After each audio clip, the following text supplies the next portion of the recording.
of the game. It was in September '93 I was in the Hogan stand for that great All-Ireland final and the football show was grand. Billy Morgan and the Cork men, they served up such gallant play, but they couldn't match the Derry men. Remember Manny Farmer's star despaired me, for it is always my desire to see those men from Derry take home the Sam Maguire. Look over there, young fellow, you will see that mighty crane. It tells me that our dear Croke Park will never be the same. For the start tomorrow morning to take down the Cusick stand, it will never more re-echo.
Orla.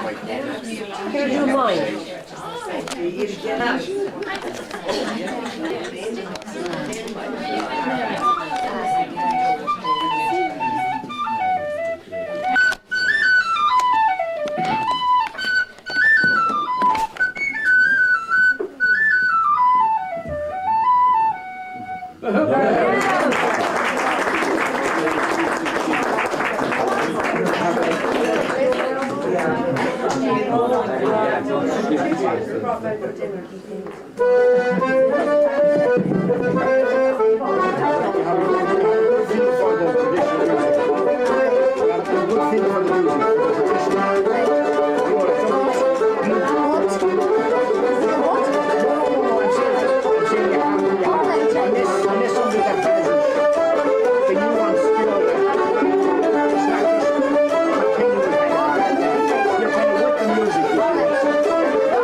Far deadlier than the mail by Ian Suter. Hi, the name's Cobra, Jane Cobra, a double agent, a snake in the grass, or deadly assassin, also known as 0OS, 0OS. And if in distress, I can be slippery and smooth-tongued, or I can twist me round your little finger or neck. But then again, I have a certain bite to my personality and can transfix you with my hypnotic stare. He looks so lovely, walking in the fields, dancing like a white woman, sparks flying round his ears. But his friends have gone before him, the sacred bond that bore them, and they wonder, does she spoil them, or giving up the land? And he knows that he'll regret the leaving, knows that he will come.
She wore no jewels, no diamonds, no ring, no none at all. Oh, she wore a bonnet with a ribbon on it, and round her shoulder was the Galway shawl. I kept on walking, she kept on talking.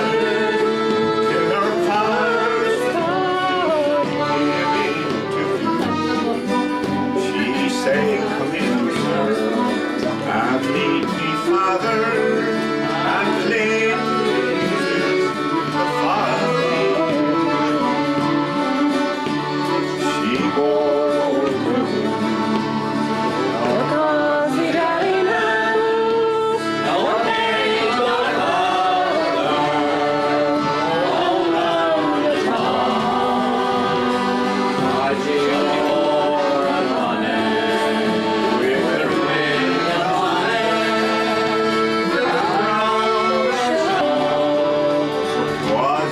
Look at your beautiful faces, and I hear your beautiful voices, and I see your spirits. I can see my own mother, and that is the highest compliment that I could ever pay to anyone.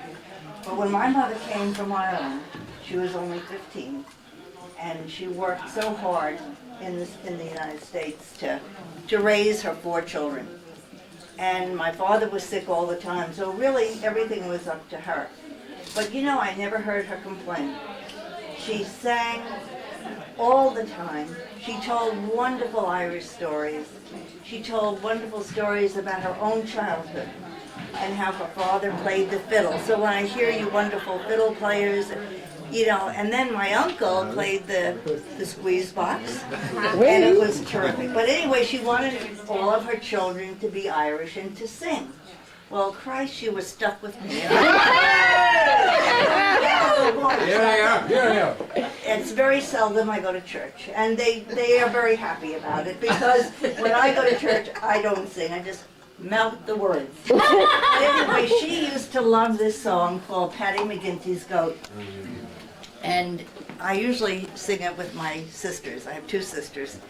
And they're both older than me, which is very, very nice because I'm 10 years older than God. So. But anyway, she loved this song, and it's called Paddy McGinty's Goat. Mr. Patrick McGinty, an Irishman of note, he came into a fortune and he bought himself a goat. Says he, sure of goat's milk, I mean to have me fill. But when he brought his natty home, he found it was a bill. Now all the ladies that lived in Killaloe, they're all wearing pillows like their mothers used to do. They each wear a bolster beneath their petticoat, and they leave the rest in Providence to Paddy McGinty's Goat. Mrs. Burke to her daughter said, "Listen, Mary Jane, now who was that old guy you were necking in the lane? He had long, wiry whiskers all hanging from his chin. 'Twas only Paddy McGinty's Goat," she answered with a grin. Then she went away into some place with disgrace. She came back with powder and paint upon her face. She had rings on her finger and she wore a stable coat. You can bet your life she didn't get that from Paddy McGinty's Goat.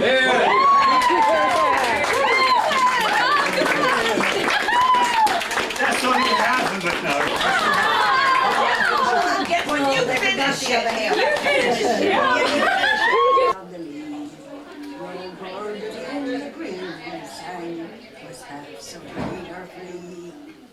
My heart near beat with flying feet, but no love sang me as clean. Until down the glen came Sarsfield's name, and over the Irish Queen. The king on his regal seat, and my heart leaped out in its regal way to Walshabah's feet.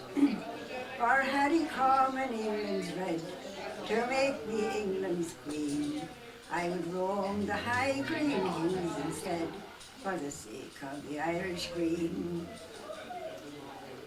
But the good sword that he bore, when I loved him for himself alone, and so sad he bore. When William stormed with shot and shell the walls of Garryowen, in the breach of death my Donald fell, and his feet near the treaty stone. That breach he never crossed, where he swung out his broadsword keen. But I do not weep that my darling's lost, for he fell in the Irish green. My heart has sobbed like waves of woe, that sad o'er the tombstone's grave. For I buried my heart in his grave below, for his and for Ireland's sake. And I cry, make way for the soldier's bride, in your halls of death, sad queen. For I long to rest by my soldier, by my screen. That's it.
It's not many miles away.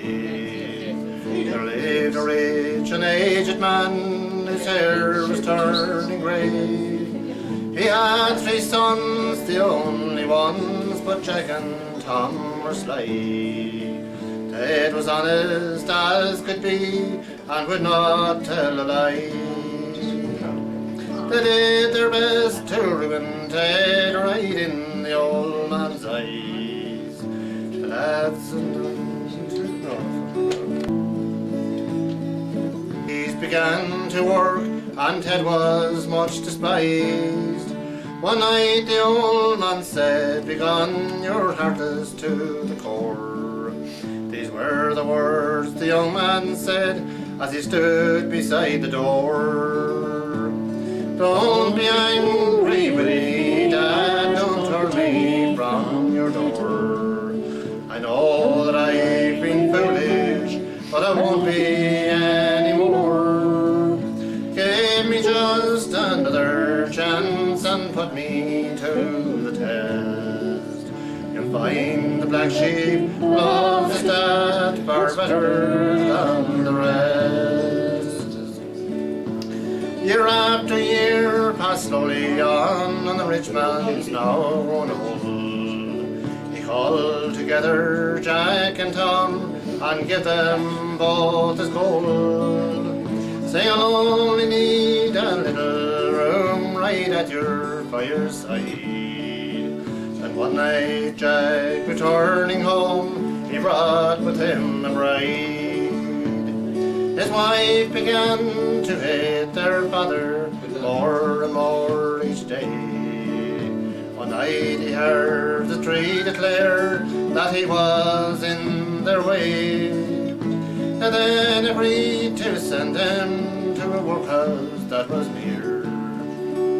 And like a flash the black sheep's words came ringing in his ear. "Don't be angry with me, Dad, don't turn me from your door. I know that I was wayward, but I won't be anymore. Give me just another chance and put me to the test. You'll find the black sheep loves his dad far better than the rest." A carriage pulled up to the door, it was the workhouse van. The lads then turned into their dad and said, "Here is your man."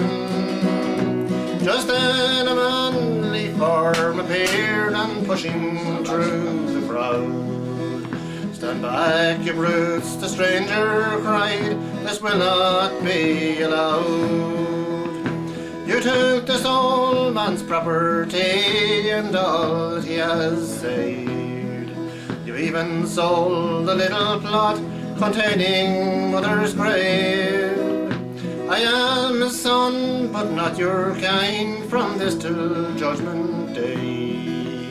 The old man clasped the black sheep's hand, and the crowd all heard him say, "Don't be angry with me, son, but turn you from my door. I know that I was foolish, but I won't be anymore. I should have given you my gold, for you have proved the best. I find the black sheep was the stand far better than the rest."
I'm going to sing especially for them.